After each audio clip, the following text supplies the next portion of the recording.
I'm Chicagoan. My dad was a Chicago fireman for 36 years.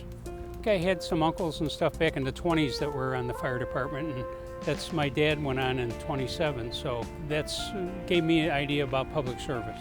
When I graduated from high school, I went and joined the Marine Corps, and then after I did my active duty, I came back out and I became a police cadet.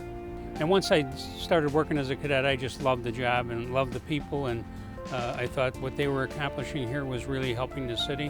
When it came time to become a police officer, and that was in September of '70, I joined and then spent the next 37 years with the Chicago Police Department. I made detectives in '72 and I got assigned to narcotics. And I really wanted to go to robbery. That was the unit that I liked because they were younger guys and two guns and going after the real bad guys. And I didn't get picked for robbery, but I was able to go to narcotics. And I really took a knack for that, and I stayed there on and off my career for the next 20 years. I worked as a detective there for 4 years. Then I made sergeant, and I came back as a sergeant there and stayed there another 8 years. And while I was there, I got assigned to work DEA for 2 years at the beginning, and then DEA asked me to come back again. When I made lieutenant, I was assigned to the 21st District.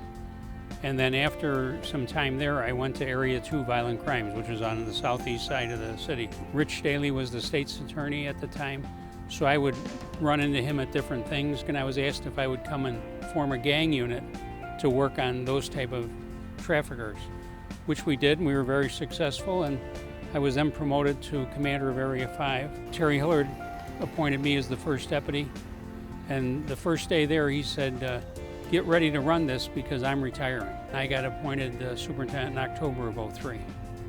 And then I stayed for 4 years, and we had a lot of success. We reduced homicides by 25%. We reduced shootings by 40%.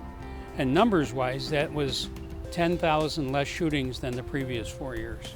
And as part of my job, you travel to other cities. They have conferences. I belong to a group called the Major City Chiefs, which is the 57 largest departments in the country in Canada.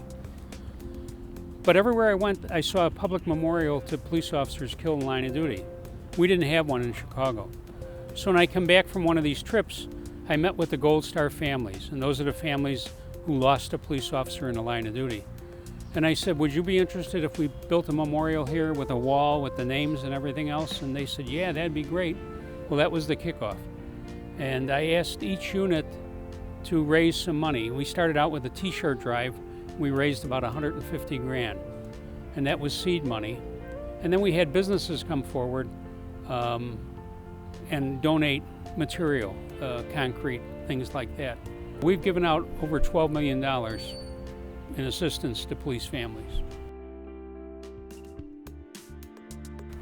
I was a Chicago police officer in the 24th District, and October 16, 1996, I responded to a shots fired call in Rogers Park where the offender was shooting out his back window at the passing L trains. And unfortunately, during the course of that incident, the offender opened the door, fired 2 shots. One struck me in the right cheek, and I was an instant ventilator-dependent quadriplegic. I'm just so blessed. The Memorial Foundation, their motto is, we never forget, and they don't. They're there to provide assistance, not only financially, but they're supportive because they don't forget. You're still a member of the department, a member of the team. We're here at Gold Star Families Memorial and Park. We're going to go up to what's called the sacrifice area, where we have the 590 names of police officers killed in line of duty, etched in granite. And then we have a water wall, which is a gathering place. We have a lot of different events up there.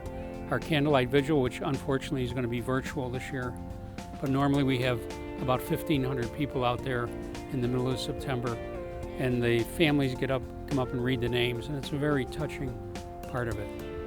I think the memorial is probably my biggest accomplishment, because this will be here for years, and there again, I ask every generation of cops to make this better than you found it.